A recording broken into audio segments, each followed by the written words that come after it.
ஓம் நம சிவாய. தெய்வத்தின் குரல் முதல் பகுதி, முக்திக்கு முந்தைய நிலையில் பக்தி என்ற தலைப்பில் மகாபெரிவா அருளிய உரை. ஒரு தகப்பனார் இருக்கிறார். தம் பெண்ணுக்கு நல்ல வரனாக பார்த்து கல்யாணம் செய்ய வேண்டும் என்று அலைகிறார். வரன் கிடைக்கிறான். கல்யாணம் நிச்சயமாகிறது.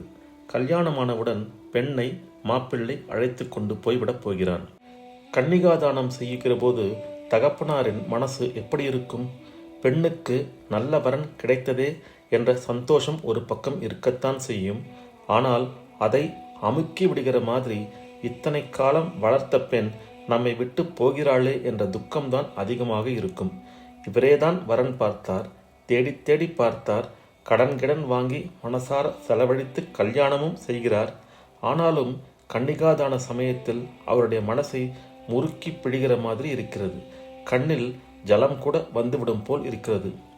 முக்தி நிலையை அடைய அருகதை பெற்ற சாதனைகளை முமுக்ஷு என்பார்கள். இடையறாத பக்தி செலுத்தி செலுத்தி ஒருவன் இந்த அருகதையை பெற்று விடுகிறான். அவனுக்கு முக்தி கிடைக்கிற சமயம் கைக்கு எட்டினார் போல் வந்து விடுகிறது. அப்போது அவன் ஒரு தர்ம சங்கடமான நிலையில் இருக்கிறான். கன்னிகாதானம் செய்து தருகிற தகப்பனாரின் மனநிலை மாதிரிதான் இவனுக்கும் இருக்கிறது. தகப்பனாரே வரம் தேடி அலைந்த மாதிரி இவனேதான் முக்திக்காக பெரிய பிரயாசை செய்து பக்தி மார்க்கத்தில் எல்லா அனுஷ்டானமும் செய்தான்.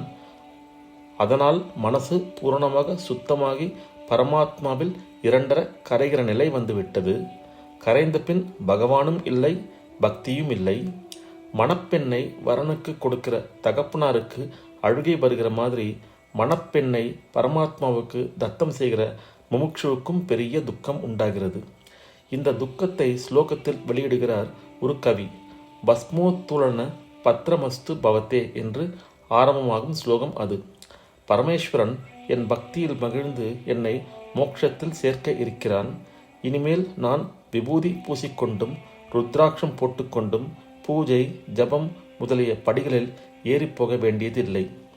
ஏ விபூதியே, போய் வா, உனக்கு க்ஷேமம் உண்டாகட்டும். சுபமான ருத்ராட்ச மாலையே, உனக்கும் பிரியா விடை கொடுக்கிறேன். ஹா, பக்தி மார்க்க படிக்கட்டுகளே, உங்களையும் விட்டு பிரிகிறேன்.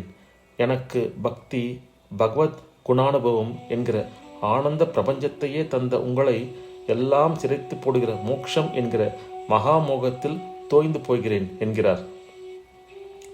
மோகத்தை போக்குவதுதான் மோட்சம். ஆனால் பக்தி இன்பத்தையும் அதற்கான சாமக்கிரியைகளையும் கைவிட்டுவிட்டு மோட்சம் பெற வேண்டும் என்கிற போது இந்த பரம பக்தருக்கு மோட்சமே மோகமாக தோன்றுகிறது.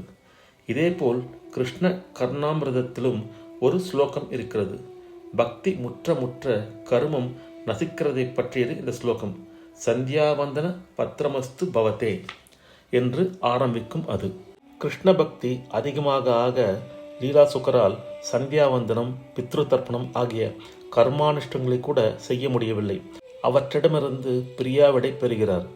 முதல் நிலையில் அவரவருக்கான கர்மத்தை சாஸ்திர பிரகாரம் இது வேண்டுமா வேண்டாமா என்று எதிர்கேள்வி கேட்காமல் அனுஷ்டிக்க வேண்டும். இதனால் மனத்தில் விருப்பு வெறுப்பு குறைகிறது, சித்த சுத்தி ஏற்படுகிறது. அழுக்கு நீங்க நீங்க மனசு ஈஸ்வரனிடம் அதிகமாக ஈடுபட்டு ஒருமுகமாக தொடங்குகிறது. இதுதான் பக்தி. இரண்டாம் நிலை. பக்தி முற்றும்போது ஞானம் சித்திக்கிறது. இது இறுதி நிலை. கர்மத்தையோ பக்தியையோ நாம விட வேண்டியதில்லை. பழுத்த பழம் தானாக காம்பிலிருந்து விடுபடுகிற மாதிரி கர்மம் பக்தி எல்லாம் அததுவும் பூரணமடைந்தவுடன் தாமாகவே நழுவி போகும். பக்தியை விட்டு நேராக முக்திக்கு நாம் முயற்சி பண்ண வேண்டும் என்பதே இல்லை. பக்தி பண்ணி கொண்டிருந்தாலே போதும், தானே அதுவாக முக்திக்கு அழைத்து போகும். எனவே முக்தி வேண்டும் என்று பிரார்த்திக்காமல் பக்தி வேண்டும் என்று வேண்டிக் கொண்டே இருந்தால் போதும். கோபாலகிருஷ்ண பாரதியார் சொன்னபடி பக்தி பண்ணி கொண்டிருந்தால் முக்தி பெறலாமே. ஓம் நம சிவாய. இத்துடன் இந்த அருளுரை நிறைவுற்றது. அடுத்த பதிவில் என்னையே எனக்கு கொடு என்ற தலைப்பில் மகாபெரிவா அருளியதை பார்ப்போம். ஓம் நம சிவாய. ஹரஹர சங்கர ஜெய ஜெயசங்கர காஞ்சி சங்கர காமகோடி சங்கர.